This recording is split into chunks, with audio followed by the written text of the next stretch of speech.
ईश्वर ने हमें बनाया है, यह हम सभी जानते हैं, पर क्यों बनाया है?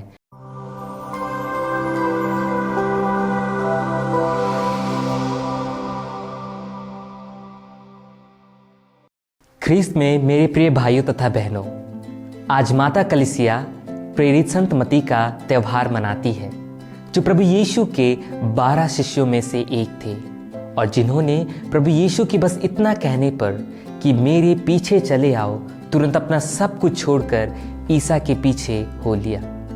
संत मती ऐसा करने में क्यों समर्थ थे?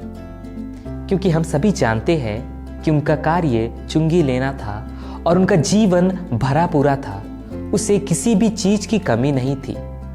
पर फिर भी प्रभु यीशु के बस इतना कहने पर कि मेरे पीछे चले आओ, उसने अपना सब कुछ त्याग दिया और प्रभु यीशु के सच्चे अनुयायी बन गए।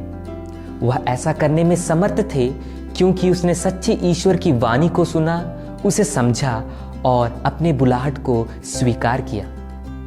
तो सवाल यह उठता है कि कैसे हम दुनिया की इस चकाचौंध में ईश्वर की वाणी को सुन सकते हैं, उसे समझ सकते हैं और अपनी बुलाहट को पहचान सकते हैं।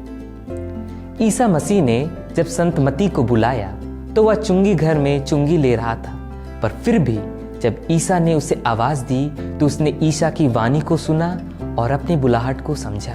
राजाओं का पहला ग्रंथ अध्याय 19 वाक्य 11 से 13 हमें यह स्पष्ट कर देता है कि ईश्वर की वाणी हमें शांत व स्थिर परिस्थिति में सुनाई दे सकती है। हम इस दुनिया की प्रलोभनों, मुसीबतों, दुखों व चिंताओं से कभी अपना मुंह नहीं मोड़ सकते हैं, क्योंकि यह जीवन की सच्चाई है। पर जब हम ईश्वर के समीप जाते हैं तो वह हमें सांत्वना देते हैं, हमसे बातें करते हैं, पर हम अपने मन को स्थिर नहीं कर पाते और दुनिया की आवश्यकताओं के कारण उसकी आवाज को नहीं सुन पाते हैं। तो हमें चाहिए कि जब हम ईश्वर के समीप जाए, चाहे मिस्सा बलिदान के द्वारा या अपनी निजी प्रार्थनाओं के द्वारा, अपने आप को उसके हाथों में पूर्ण रूप से सौंप दे और हम ईश्वर की आवाज को सुन पाएंगे। हम सभी ईश्वर की मुक्ति योजना में भाग लेने के लिए बुलाए गए हैं। बस हमें ईश्वर की आवाज को सुनना है और समझना है और हम अपने जीवन के उद्देश्य को समझ जाएंगे। क्योंकि ईश्वर ने हमें बनाया है, यह हम सभी जानते हैं, पर क्यों बनाया है यह हम नहीं जानते। तो अगर हमें यह जानना है तो हमें ईश्वर की आवाज को सुनना होगा।